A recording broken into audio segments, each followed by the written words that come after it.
প্রিয় শিক্ষার্থী বন্ধুরা, আজকে আমরা পড়ব ম্যাট্রিক্স। ম্যাট্রিক্স কি? এখানে আমি লিখে রেখেছি দুপাশে বন্ধনী দ্বারা আবদ্ধ বিভিন্ন সংখ্যার এক ধরনের আয়তাকার বিন্যাসকে ম্যাট্রিক্স বলে। মানে তুমি অনেকগুলো সংখ্যা বলবা, বীজগণিত রাশি বলতে পারো, যে কোনো তথ্য বলতে পারো। এই তথ্যগুলোকে যদি আমি বন্ধনী দ্বারা আবদ্ধ করি এবং আবদ্ধ করে ওই প্রবলেমটাকে যদি আমরা সলভ করতে পারি, তাহলে এই যে আয়তকার যে সজ্জিতকরণ বা যে সাজিয়ে আমরা যেভাবে প্রবলেমটি সলভ করলাম, এটাকে বলা হচ্ছে ম্যাট্রিক্স। আমি যদি একটু তোমাদেরকে লিখে প্রকাশ করি, ধরো এটা হচ্ছে থার্ড ব্র্যাকেট, এখানে আমি বললাম 1 2 3 4 5 6 7 8 9, এটা হচ্ছে একটা ম্যাট্রিক্স। কারণ একটি বন্ধনী দ্বারা আবদ্ধ আছে এবং এখানে অনেকগুলো সংখ্যা আছে 1 2 3, এই সংখ্যাগুলোকে আমরা আয়তাকার সজ্জিতকরণ করেছি। যেহেতু এখানে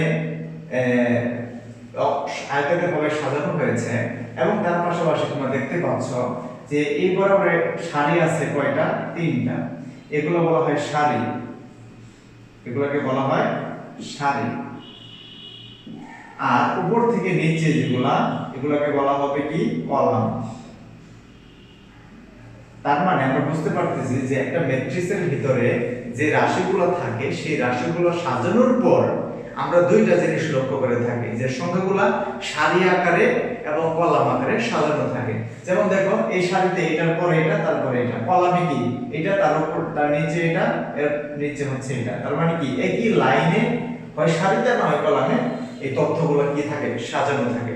তাহলে বাম থেকে ডান দিকে যে লাইনটা তাকে বলা হবে সারি, আর উপর থেকে নিচে যেগুলো সেগুলো বলা হবে কলাম। তার মানে এখানে সারি হচ্ছে কয়টা? সারি 3টা। আর কলাম কয়টা? কলাম হচ্ছে কলামও 3টা।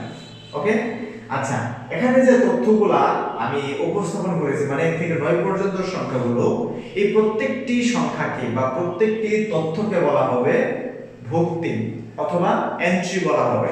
তাহলে আমরা প্রত্যেকটাকে, যেমন 2, এই 2 কে বলা হয় এখানে কি? ভুক্তি অথবা এন্ট্রি। ওকে, তাহলে এখানে ভুক্তি কয়টা রয়েছে? 9টা ভুক্তি রয়েছে। 1 একটা ভুক্তি, 2 একটা ভুক্তি, এভাবে 9 পর্যন্ত প্রত্যেকটা হচ্ছে একটা ভুক্তি। তো আমরা চিত্রের মাধ্যমে আমরা বুঝতে পারলাম যে এটা হচ্ছে একটা ম্যাট্রিক্স। তো আমি এখানে লিখে রেখেছি যে 1850 সালে জেমস জোসেফ সিলভেস্টার এই শব্দটি প্রচলন করেন। মানে উনি চাচ্ছে যে এই ধারণাটাকে আমি কিভাবে উপস্থাপন করতে পারি। তো উনি কি করলেন? উনি একটা আয়তাকার সজ্জিতকরণ, একটা চিত্র তৈরি করলেন এবং এটার নাম দিলেন হচ্ছে ম্যাট্রিক্স। আচ্ছা, এরপর হচ্ছে ম্যাট্রিক্স দিয়ে আমরা কি করতে পারি? ম্যাট্রিক্স দিয়ে আমরা কোনো তথ্য সম্পর্কে পরিপূর্ণ জ্ঞান এবং বিশ্লেষণ করতে পারি। মানে কোনো তথ্যকে আমরা যদি পরিপূর্ণ ধারণা নিতে চাই ওইটা সম্পর্কে, এবং খুব সহজে যদি আমরা বিশ্লেষণ করতে চাই বা বোঝাতে চাই, লাইন বাই লাইন বোঝাতে চাই, এবং তথ্যটা সম্পর্কে আমরা পরিপূর্ণ ধারণা নিতে চাই, তাহলে সেই ক্ষেত্রে আমাদের কি করতে হবে?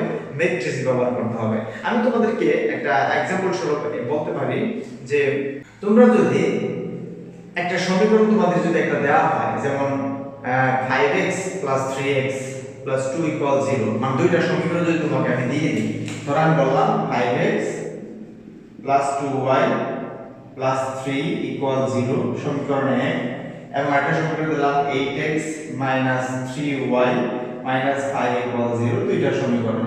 তখন তুমি দুইটা সমীকরণকে তুমি সমাধান করতে পারবা। তুমি সমাধান করে আসছো, কয়েকটা পদ্ধতিতে সমাধান করে আসছো।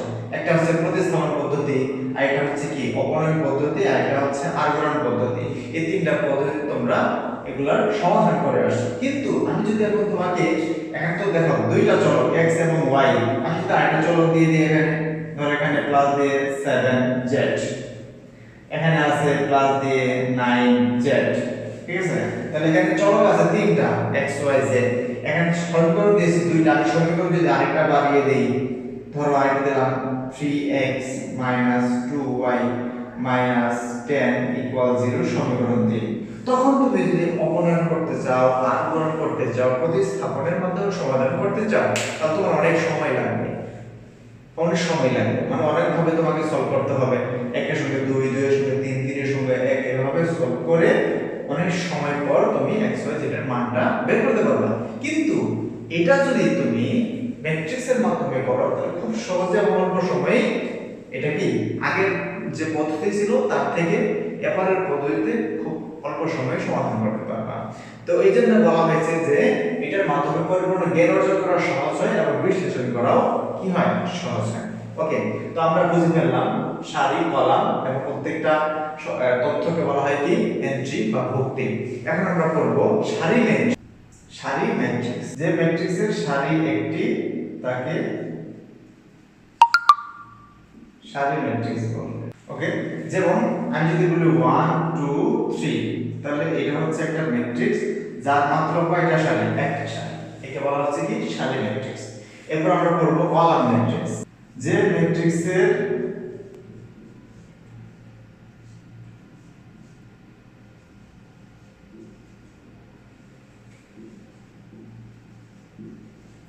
কলাম একটি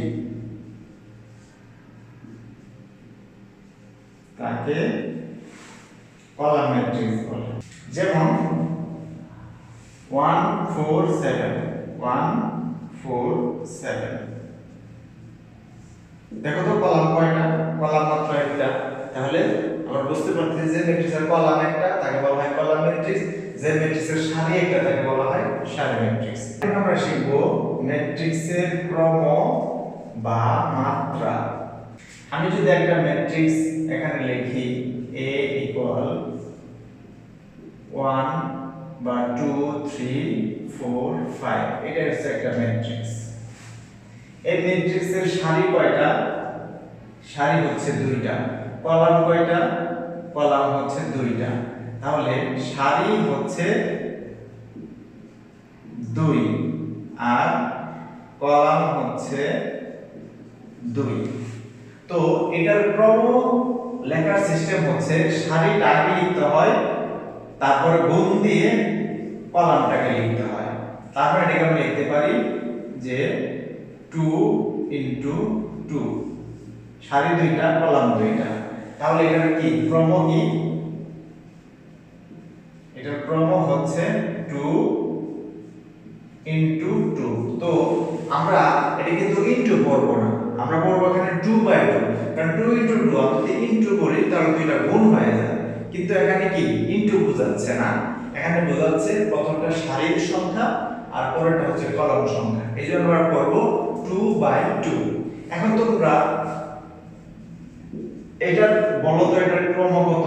1 2 3 4 5 6, এটার বলো এটার ক্রম কি হবে? এখানে সারি কয়টা? সারি হচ্ছে দুইটা, তাহলে আমরা 2 লিখব, বাই লিখব। কলাম কয়টা? কলাম হচ্ছে তিনটা, তাহলে হবে 2/3। ওকে, তো আমরা ম্যাট্রিক্সের ক্রম বা মাত্রা বুঝলাম।